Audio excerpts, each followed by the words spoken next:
by Gemma Kim Redigan, illustrated by Lillian Sue Flanders. Dumpling Soup.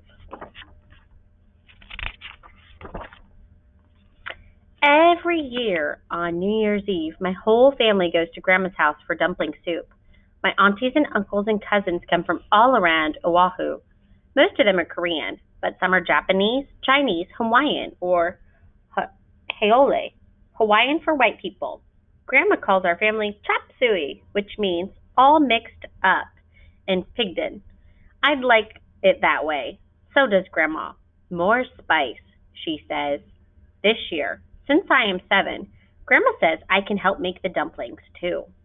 Everybody in my family loves to eat, so we have to make lots and lots of dumplings. The night before New Year's Eve, Grandma, Auntie Elsie, Auntie Ruth, and Auntie Grace come to our house to work on the filling. My mother has bought great big piles of beef, pork, and vegetables to fill the dumplings, and special dumpling wrappings for the Gumchu La Nu Noodle Factory in Honolulu. Everyone brings her own cleaver and cutting board and sits at the kitchen table, chopping and talking, late into the night. Too much gossip, says my grandma in Korean. Mince that cabbage, more bean sprouts. It's her recipe, so she's very picky. What about me? I want to help. Tomorrow, Marisa, grandmother answers. You can help us wrap. So, tonight, I watch Grandma mix everything into a big metal pan. More tofu, more onion, more salt, more soy sauce. My aunties keep working, and I fall asleep listening to the chop, chop pounding and the chop, scrape, scrape. Later, when my mother wakes me up to go to bed, her hand smells like garlic. The next morning, I am the first one up. I wake up my brother, Hiram. Together, we tiptoe to my mother and father's room. Get up, it's New Year's Eve. We have to go to Grandma's to wrap the mandu. Not yet, my mother says with her eyes still closed.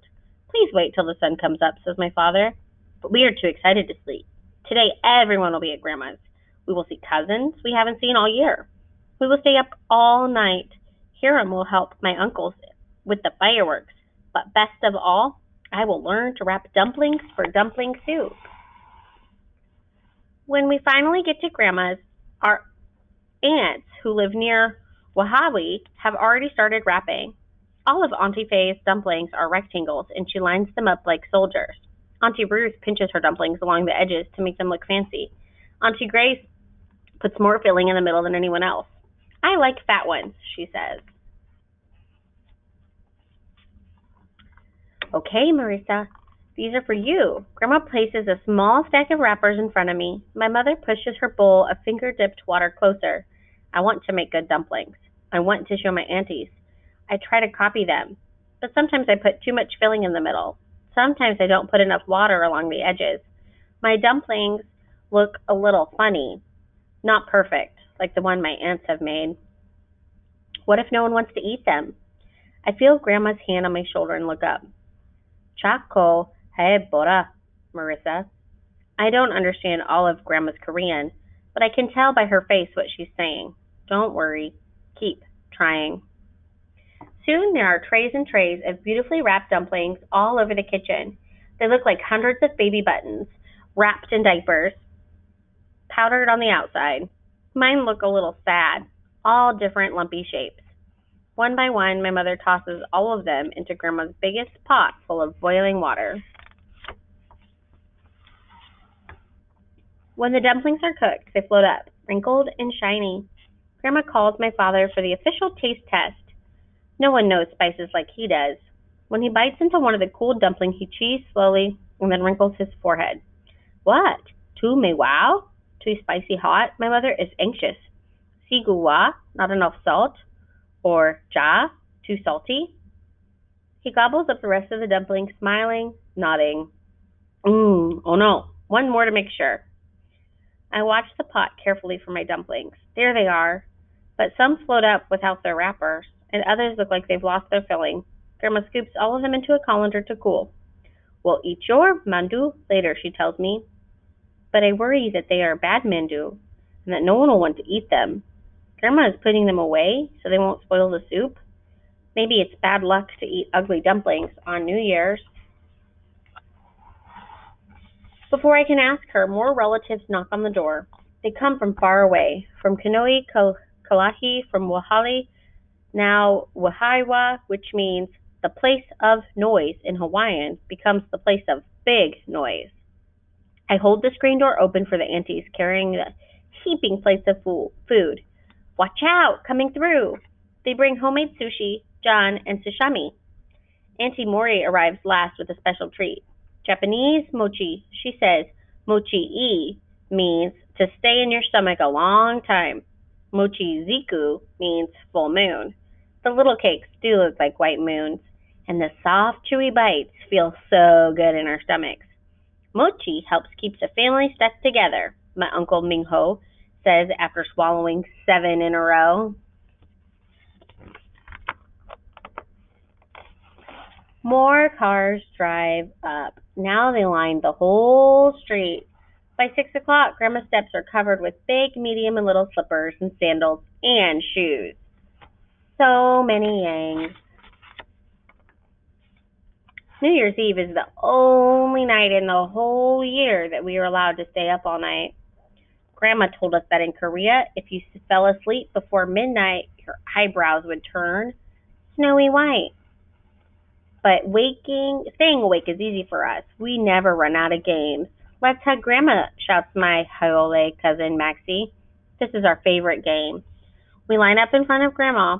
When it's my turn, I stretch my arms to reach around her bouncy, soft tummy and rest my head against it. She laughs, and my head bops up and down.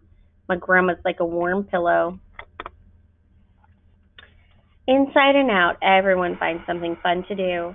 We play a game we can only play on New Year's, the shoe store.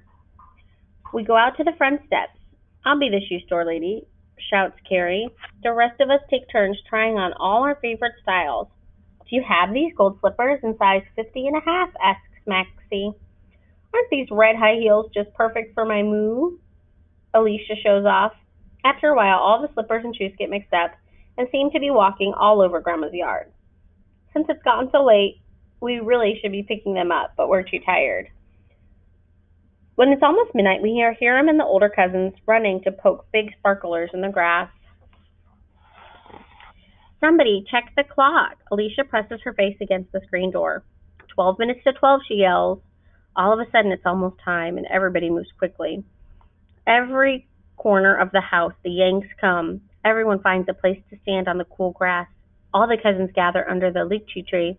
The babies rub their eyes and whine. My Chinese cousin Helen says fireworks scare away evil spirits. We want good luck in the coming year. Grandma takes one last look around to make sure everyone is here. For a moment, the only sound is the shh of the hapu plants. Goodbye, old year, I whisper. Finally, we count down the seconds till midnight. 5, 4, 3, 2, 1. Happy New Year! Thousands of firecrackers explode, filling the sky with smoke. All up and down Grandma's street, there is popping and snapping. Our eyes water and our ears ring. Hiram and I run to the light all the sparklers. We write our names in the night sky. Cousins, aunts, uncles, brothers, sisters, and friends hug and shake hands. Finally, Grandma calls, Sleep, mok kupsaida. Time for dumpling soup. If we eat first thing on New Year's Day, we won't go hungry for the rest of the year, my father reminds us. The table is set with deep bowls and big spoons. Eh? Says Uncle Miho. What kind of mandu is this? I quickly look in some of the bowls. Oh no, Grandma has put one of my funny-looking dumplings in each.